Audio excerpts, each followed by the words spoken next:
Hi hello welcome back to Sharath updates YouTube channel. Telangana రాష్ట్ర ప్రభుత్వం రైతు భరోసా గురించి కీలక సమాచారం ఇచ్చింది. రైతు భరోసా డబ్బులు ఎవరికి జమ అయ్యాయో అలాగే ఎవరికి జమ అవుతున్నాయో ఈ వీడియో ద్వారా మనకు తెలుసుకుందాం. దీనికి మీరు చేయాల్సింది ఒకటే, వీడియో పూర్తి వరకు చూడడం, అలాగే వీడియో నచ్చితే ఖచ్చితంగా లైక్ చేయండి.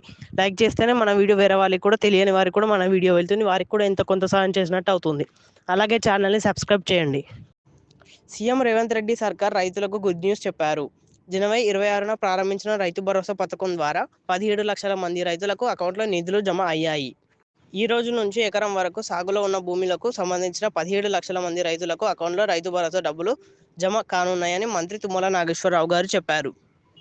సీఎం రేవంత్ రెడ్డి ఆదేశాలతో ఈ నిధులను పంపిణీ చేస్తున్నట్లు వివరించారు.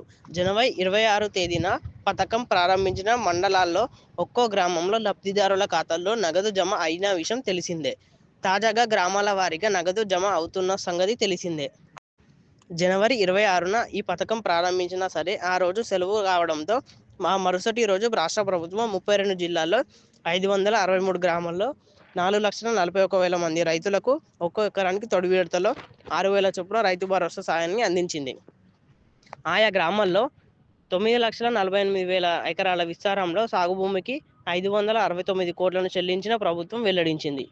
రాష్ట్రంలో ఎమ్మెల్సీ ఎన్నికల కోడ్ అమలు రావడంతో రైతు భరోసా విడుదల నిలిచిపోయే అవకాశం ఉందని వినిపించాయి. అయితే ఈ పథకం గత ప్రభుత్వం హయాంలో కాబట్టి కోడ్ ప్రభావం ఉండదని అధికారులు స్పష్టం చేశారు.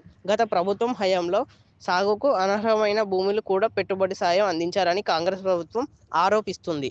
ఇందుకు భిన్నంగా ఇప్పుడు కేవలం సాగు అనుకూలమైన భూములకు మాత్రమే రైతు భరోసా డబ్బులు అందేలా చూస్తుంది కాంగ్రెస్ ప్రభుత్వం.